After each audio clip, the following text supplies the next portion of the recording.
Hi guys, welcome to the First Half podcast. I'm here with my brother Dennis? Yes, and my name is Patrick. Yeah. Yes, so we are here to discuss football as usual, and we're here to talk about the main man of the EPL, Yeah. Honorable Guardiola. Pep's Man City. Yeah, Pep's Man City. Mm-hmm. Dennis, we in the beginning of the season, Mm-hmm. we actually didn't expect City to struggle. Of course, yeah. Along the line, we had a lot of injuries hitting City. Mm. And one of the most popular one is Rodri. Yeah. Eventually, De Bruyne also got injured. Mm. I mean, a couple of injuries happened, so things became very difficult for Man City. Yeah. But then, as time went on, realized that, okay, De Bruyne came back. I mean, some of the players came back, but then Rodri still had an injury. We kept on saying that the issue at hand is basically the fact that they have so many injuries and whatnot. But I think there are bigger issues in Man City currently, just and not just because of Rodri. Okay. We've watched the Man City games. There are games that Man City is winning like 2-0 ahead, and before you realize people have equalized and it's like a draw and all that. So it's quite a challenge, and we've had several discussions in the beginning. Is Pep a genius? Can Pep take this thing again and whatnot? But we need to get to the cracks of the matter, because I don't believe that it's just simple an issue of Rodri is not present. Yeah. Even if Rodri is not present, one, I don't see the hunger in the players anymore personally. In as much as Pep Guardiola is doing all his best, you can actually see that he's not as stable as he used to be. Yeah. So my take is that Man City has issues, and I want us to break it down and discuss those issues and see. I don't know, just give me your opinion. Maybe I'll come in later to also say what I think. Okay. First, let's put it on record that Pep and his team has done magnificently well. Yeah, They've won the EPL 4 times. They've won the Champions back to League. back. They did a treble. Yeah. So it's very normal that in any team, once you have such level of achievements, there are certain players who are going to take their foot off the gas a bit, but nobody expected it to be this dramatic. That is why we are all sort of trying to find what the reasons are, because like you said, it's true that just one man cannot break down the entire jigsaw like how we did. Because yes, Rodri has been fantastic. He won the Ballon d'Or, which means that obviously for a midfielder to win it, he was doing something fantastically well. Yeah. But like you said, it's true that it looks like there's more to it than we see, because De Bruyne, after his injury, has actually not been the same player yet so far this season. They brought back Gundogan. I'm sure Pep was trying to bring in some experience, somebody who knows how he plays. To see whether it can help stabilize the team. But since he came in, that has also not materialized as much as well. Foden, who was the best player last season, as at now has scored just 4 goals. It was just in the last goal where last game that he actually got a couple of goals, and that is way below his achievements or what he can do. That we know. I know now that even Kyle Walker has asked to leave the team as soon as possible. So clearly, it looks like there's so much going on that we are not aware. Obviously, it's not everything that will be in the media for us to pick up, but the few snippets of videos we've seen in their dressing room and all, it looks like the house is coming down. I think that, I mean, it's very difficult to actually accept the fact that Man City is going through these challenges. Of course, when you have a team playing top-notch football for the past 4 or 5 years, and all of a sudden you see them struggling to actually even get a draw in games, then you should know that the problem is bigger than just one particular player. But then I also want to find out this. Now, we've had players, or we currently have players in the Manchester City team who have not been with City from the beginning. Yeah. I mean, when Guardiola came in. Yeah. So we're expecting that they were going to bring some new energy into the team. So we've seen someone like Doku who came in and for me personally has not delivered as I expected. True. Consistency has been low. And I mean, people are going to take me on for this, but even with Haaland, in the beginning of the season, he had about a number of goals, and it was because in the beginning of the season, I think the first 2 games he had a hat trick or what. But then after that, Haaland is not even being able to deliver as expected. And other people have said that because De Bruyne came from injury, he's not being able to deliver the spectacular balls to Haaland to him to score. But then there are issues, and I think that if we actually dump everything at the doorstep of Guardiola, we will be doing it wrong because, like you said, I think that players have been in there, won a lot of things, and for now they feel as though that they've gotten it all, and they don't want to do that much. Because when you see Guardiola on the touchline, you realize that he's pushing his all, he's doing everything as much as possible to make sure that his players deliver. But then it's just not showing up. And I think recently too we had other issues in the news, you know, and maybe domestic problems and whatnot. But we'll discuss all that. But I also want to get your take on those things. Well, I mean, you see, when you talk about Haaland and his goals, Haaland's game has never been to drop in deep and get involved that much. He only strives on service. So the moment the service is not coming in, he's going to be exposed. And the quality to get a service to him has actually not been there because of either injuries or form and all that. So that is understandable. But one thing that I want us to pay attention to, if you pay attention to Pep's time at City, you realize that every season he has let some of the players go and replaced them.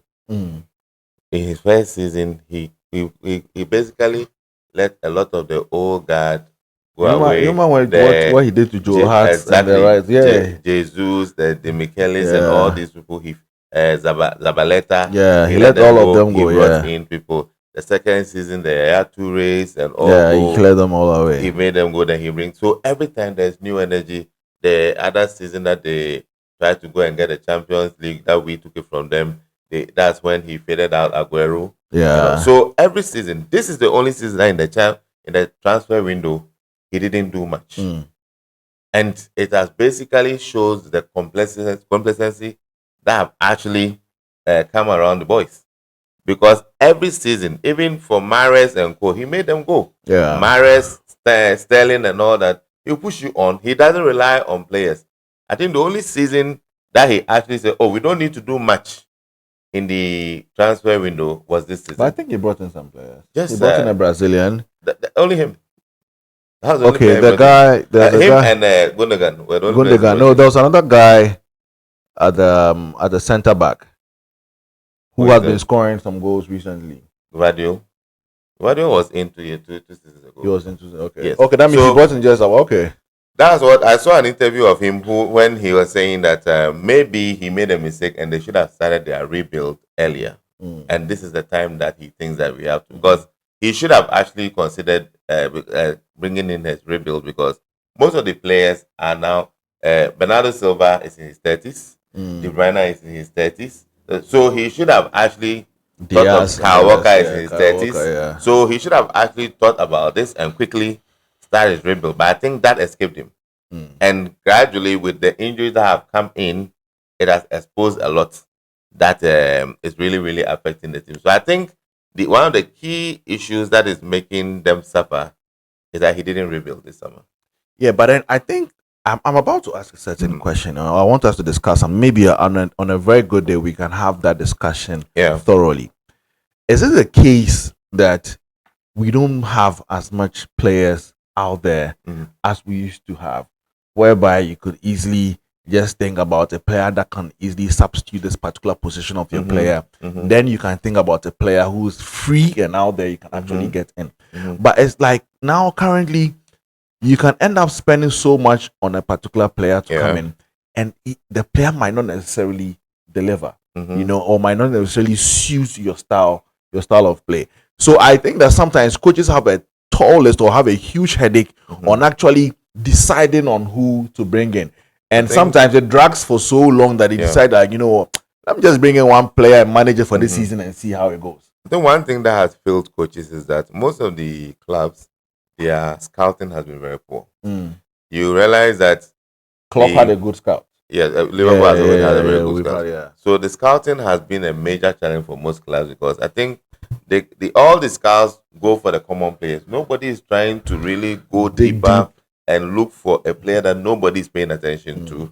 And most of the time, these are the ones that comes out to be a gem. Yeah. You understand? But everybody wants, because no scout also wants to make a mistake. Because once you recommend a player to a club, that's your reputation. And if it doesn't work, probably you could lose your license or something to bring them new. So everybody is going for, who is the best midfielder already made up? So every club should go and basically fight for him. Who is the best striker? Like, nobody. So, you know, it's like when we were trying to get Caicedo. Exactly. That's everybody easy. Was all over. It was easier because at that point he was the you need scouts to do that. You understand? That's but true, if scouts were actually digging deep, going to the South Americans, the Africans, and all these places to go and look for talent, they could actually get good players to come in there and do an amazing job. And these players will be hungry. Probably not cost as much. But everybody is going for already made, and that makes it easier because you protect yourself. So I think the scouting is also letting the clubs down. Yeah, that's what I think on that. And then the other thing that you mentioned that is also very key is that, you know, for life, everybody tries to separate their personal life from their professional life. And over the past week, it came out that Pep is having domestic issues with his wife, and they are actually splitting up. And that also then brings to question, is this, in your opinion, why these woes out, City's woes, can it be attributed to City's woes? Yeah, I think it's highly possible. You know, Pep is one person who always wants to win. Yeah. And in this life, if you really want to be at it all the time, there are some huge sacrifices you would have to be making. Sure. Now, the question is, which one are you going to be sacrificing? Sometimes, I mean, and that's the truth, sometimes you might not necessarily realize what you are sacrificing because your eye is so much on the goal. Yeah. But there's no way a family man, of course, like Guardiola, would have domestic issues and it wouldn't affect his office work. Yeah. Which, of course, is what happens on the field of play. And I think that once that news broke, it made a lot of sense. I mean, it brought that light bulb moment. You could link up a couple of stuff. You could link up a couple of stuff to actually understand why he has been going through all those issues. Yeah. And of course, once that happens, your relationship with the players is also affected because how you relate with them, how you speak to them, emotionally, your temperament, emotionally. So I strongly believe that he's going to have a tough time from now to the end of the season. But this is a time, and when we talk about teamwork, the coach is actually fully involved with the team, part of the team. So if the players knows that this is what our coach is going to, I think it should be enough reason for them to kill themselves, to give him something, because he's going through a hard time. I can relate because I believe we had the same issue at Chelsea where Thomas Tuchel went through the same thing. And you would think that is no issue. But, I mean, it showed so much in his work to the point where it got, I mean, some way, somehow, I got him finally out. So now, finally, I got to understand why he had to do a handshake with someone and he was so close. It was just off. It was so off. It was so unlike him. But it means that he was going through so much. Emotionally, he was not the same person. So it was very naive to assume that this will not have contributed to City's woes because once Pep is somebody who is so attentive to detail and the passion that he shows for his work, definitely there was going to be a drop-off. I mean, even if nothing at all, trying to sort of appease the other side, meetings to try and domestic, all these things are going to take you exactly. So obviously, it's going to affect you as much as possible. So that one, I think that was also a contributing factor. Definitely. And I think that has I mean, speaking about the relationship issues, I think recently we heard about Kyle Walker. Wanting to leave. I'm surprised with one of the reasons he wants to live in Ghana. Yeah, and I believe it should be because I think that you can't jump ship when things are quite difficult at this particular time, especially when you are one of the leaders in that particular team. So I mean, maybe you have some take on that, because I think that Kyle Walker, even if he leaves this January or in the summer, he'll still get to go to the team he wants to go to. But wanting to leave so soon means there's a problem in the dressing room somewhere. Yeah, there are two things. Either with him too is about within the club or actually at home. Maybe probably the piece he wants, the tabloids and the newspapers are not giving him. You know, once there's news around you, they are going to follow you everywhere to try and pick up something. And all that. Yes.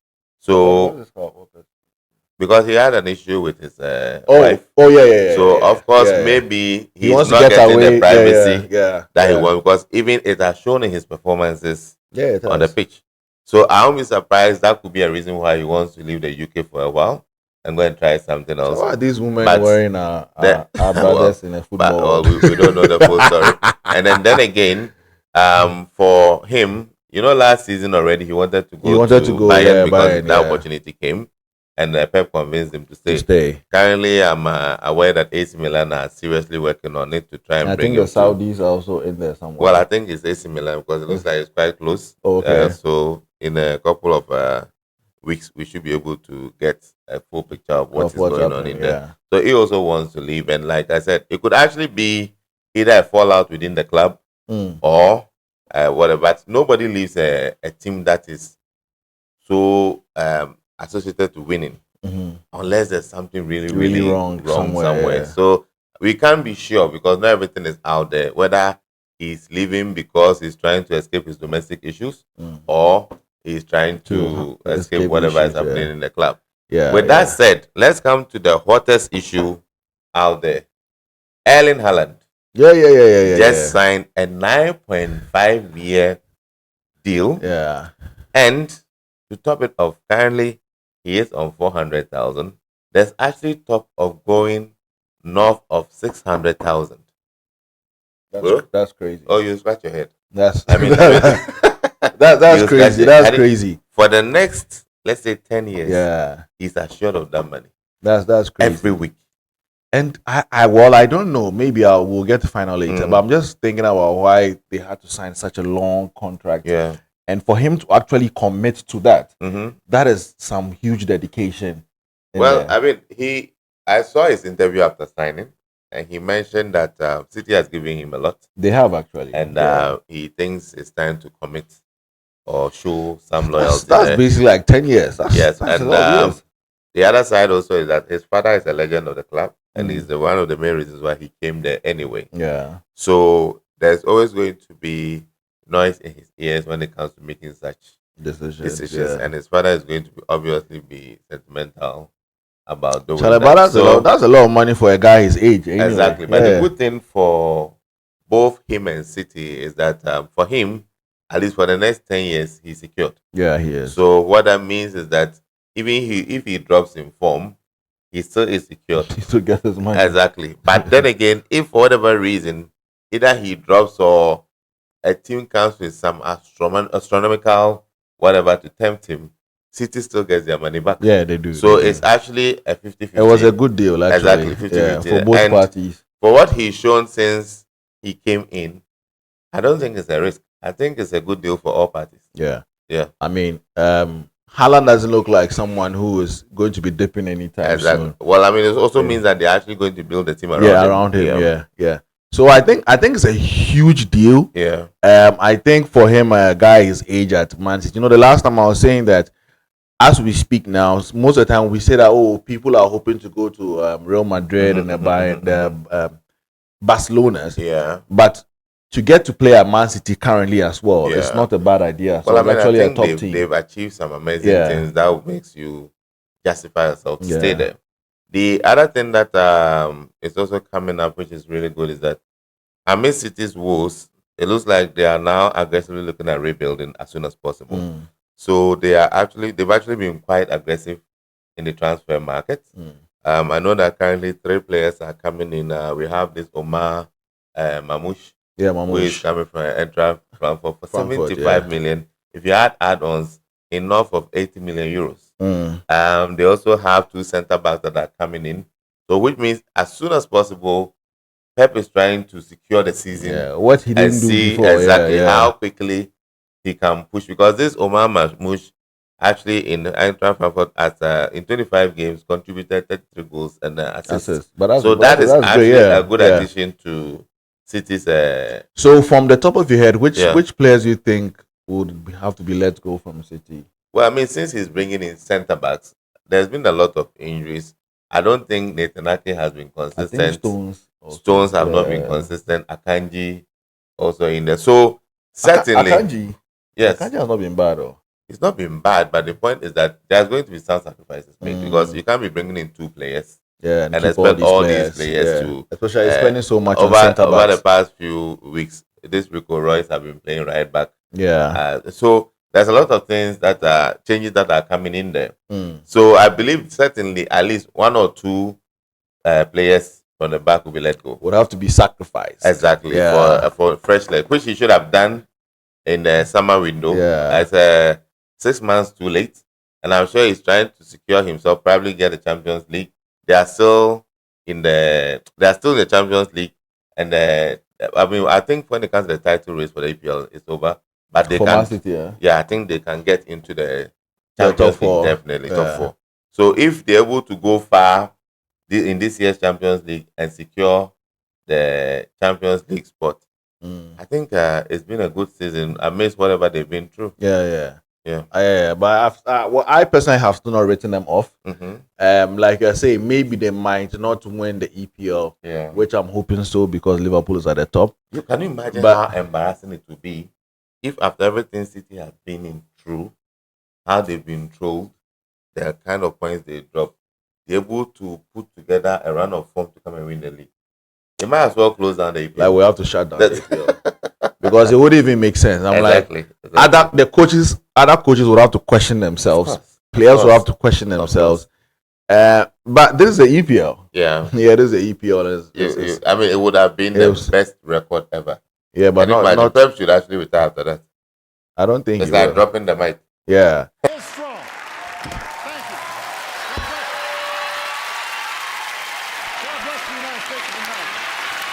So, guys, there's actually another big deal we need to mention.